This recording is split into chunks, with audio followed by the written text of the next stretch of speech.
लाइफमा यस्तो टाइम आउँदो रहेछ जति बेला चाहिँ आफूलाई के गर्ने अथवा के गरिरहेको छु भनेर चाहिँ एकदम कन्फ्युज हुँदो रहेछ। So hello guys, welcome to my first mini blog. आज चाहिँ म जाँदैछु विराटनगर। हिजो पानी परेर मैले कपडाभित्र सुकाएको थिएँ, एकछिन बाहिर निकालिदिएँ अनि मैले इनड्राइभ बोलाएर लागेँ। एयरपोर्टतिर अलिक ढिलो भएर टेन्सन भइरहेको थियो है, तर टाइममै पुगेँ।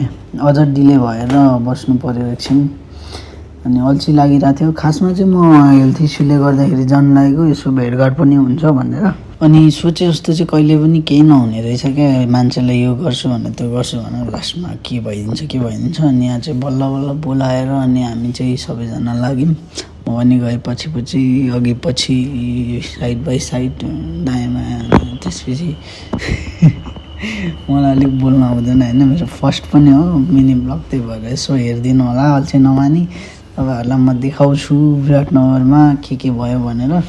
अनि मलाई चाहिँ आज स्क्याम, झन्डै स्क्यामै भयो। 300 रुपियाँ भन्दै थियो यो टुकटुक, के भन्छ, सिटी सवारीको।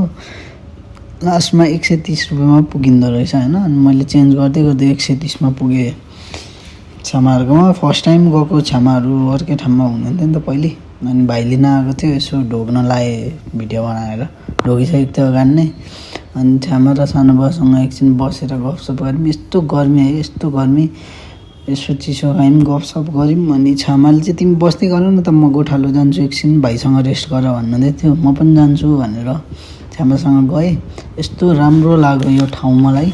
जुका लाग्छ भन्नुहुँदै थियो, जुका चाहिँ लागेन, तर मलाई डर चाहिँ लाग्दैन लागेको भए पनि। अनि त्यसपछि मलाई चाहिँ यस्तो भगवान् जस्तो दिइरहेको थियो क्या मलाई, अनि त्यही भएर मैले सो मन्त्र जपेको। तपाईँहरूको पनि एक एकवटा विस लेख्नु होला कमेन्ट बक्समा, म पुरा गरिदिने प्रयास गर्नेछु। हस् त, आजको लागि यति नै, धन्यवाद।